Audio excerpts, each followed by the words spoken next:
Hello, teacher and classmates. We are group number 3, and our short history is A Rose for Emily. A Rose for Emily was written by an American author, William Faulkner, and was published on April 30 in 1930. This short history took place in a little town called Jefferson in Mississippi. But Jefferson is a fictional town loosely based on Oxford. The author invented the name of the town to develop the history.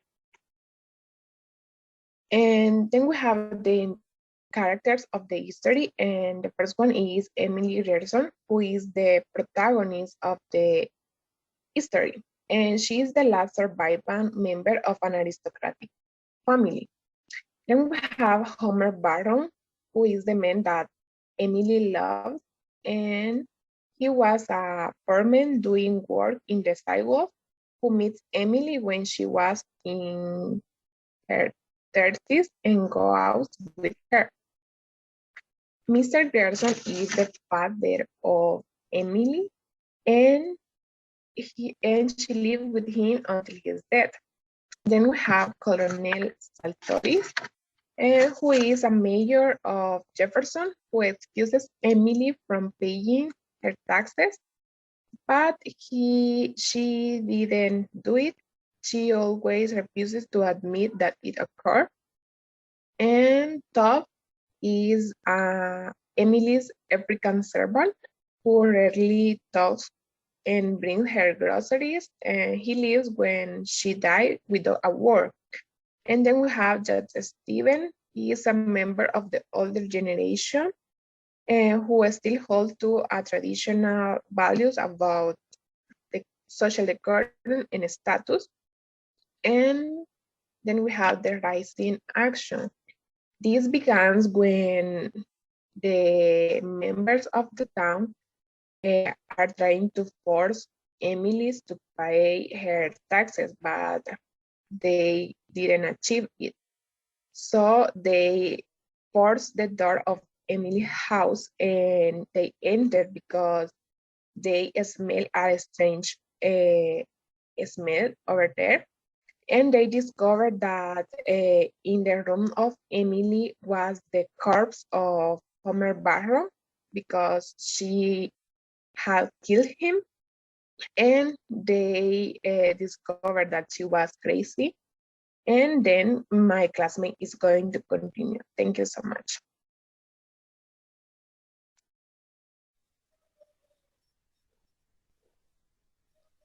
Okay, guys, I will continue with the presentation of Powers for Emily. In this short story, the climax occurs when Miss Emily purchased arsenic from the pharmacy.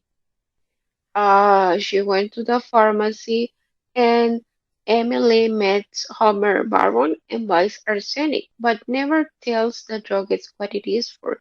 Even the druggist asked her many times, she never answered. She only get very seriously at him, and the only option that he has is to sell the drug.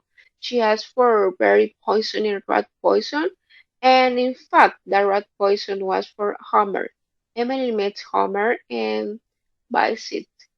Uh, well, in the following action in this story is when Homer suddenly disappeared. He's nowhere to be found. And on the other hand, Emily stopped going out of her house. He was a person who never gets outside her home. It was a period of time in which Emily eh, thought thought her kids of the town about a Chinese Spain, but after a period of time, she never let people to enter to her house. Uh, a- at- and Emily's insanity gets really worse. The townspeople start to smell an awful scent coming from Emily's home, and people get in agreement that they have to stop that, and they put lime in her house in order that the scent or the smell get less worse. However, it was very hard,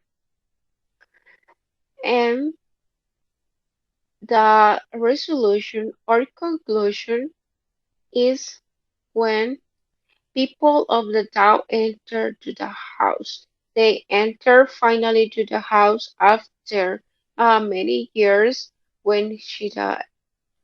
When she died, people entered to the room uh, and they didn't met very well to Emily, but they assist to her funeral.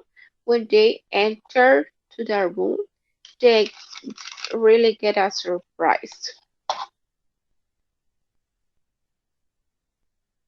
People enter to the bedroom where they find rotting corpse of Homer Badger.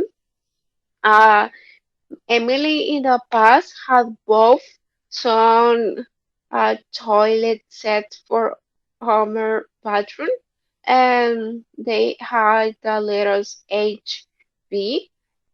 For this reason, people think that they are going to get married, but surprisingly, uh, she killed him with the poison, because he was a man that was not prepared for to get married. And next to her, it was a gray hair, and it means that the the people who dies uh there it was Homer Baru. Thanks for your attention, and I hope that you like our presentations. Bye.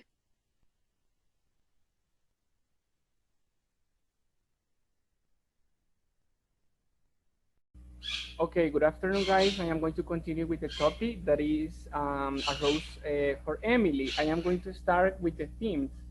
The first theme is isolation. The story is very clear. Emily, through her entire life, has become isolated because many things have happened to her. Also, it shows the process by which human beings become isolated by their friends, family, community, actions, and choices. Emily chose to be isolated by many factors. Maybe one of them could be that she didn't like to socialize with people because the most important things for her were her family. What else? Another thing could be that she was hiding something that she could make wrong. And in fact, she did it. She passed many years at her home, and none of the people that live in the town didn't know why she decided that. The next theme, guys, is memory and the past. This story spins backwards and forwards because the story moves on from past to present, showing the reader how things change through time. Also, guys, it shows the post-Civil War and pre-civil rights that Emily lived since she was young until she was an elder person.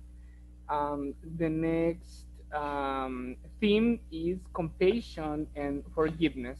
At the beginning of the story, might not be apparent that compassion and forgiveness appear, but through the reading, the reader understands that the story is a call of attention and understanding because the impact of the story is very huge. It shows the changes that are always present through time. And the last theme is the power of death. The power of death, Emily attempts to exert power over death by denying the fact of death in it itself.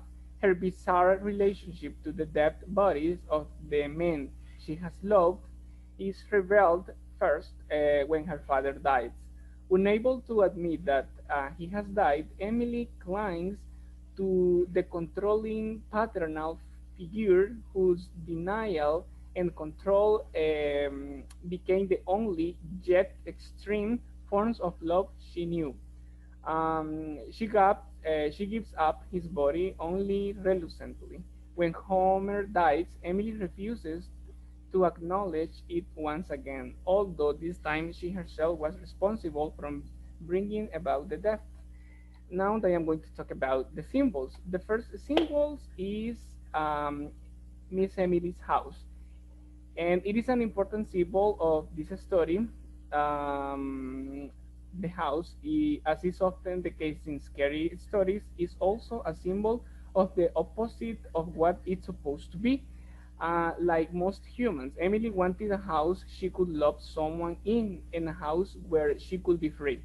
She thought she might have this with Homer Barron, but something went terribly wrong. This something turned her house into a virtual prison. She had nowhere else to go but home, and this home with the corpse of Homer Barron rotting in an upstairs room. This home could never be shared with others. The house is a huge symbol of Miss Emily's isolation. The next symbol is the gray hair. Emily's hair is a symbolic of her sexuality throughout the story. After her father dies, Emily cuts her hair short, appearing like a young girl, though she is in her 30s. Her girlish appearance is a symbolic of her sexual immunity, which now seemed destined to be frozen in time since her father has robbed her for many chances of the marry. A few years after Homer's disappearance and her last chance to wed has gone, her hair turns gray, signifying the death of her sexuality. The next one is Emily herself. Emily is a symbol of the old soft. She resists change. She writes a letter on 40-year-old stationery, refuses to have metallic letters put on her mailbox for a new mail delivery service, and continues to insist on a handshake agreement she had with Colonel Sartois, excusing her from paying her taxes. The world is changing all around her, but she clings to her tradition and makes a living monument out of her home. Now I am going to give you our own analysis. The analysis of Rose for Emily is a classic and often anthologized short story by William Faulkner. It was written in 1930, but is set many decades earlier in the aftermath of the Civil War, which looms larger over the fictional town of Jefferson, Mississippi, usually classified as an example of soft-themed Gothic literature. It touches many themes and modifies characteristics of this sojourn, such as isolation and decay in number of senses. The titular Emily is isolated in her home, first by her father and then through what appears to be her own choice later in life. Now, guys, I am going to give you the main idea of A Rose by Emily. That is, the main idea of the story is Emily's inability to accept the changes has that life has brought to her through her life. This is all for us, guys. Thank you so much for your attention.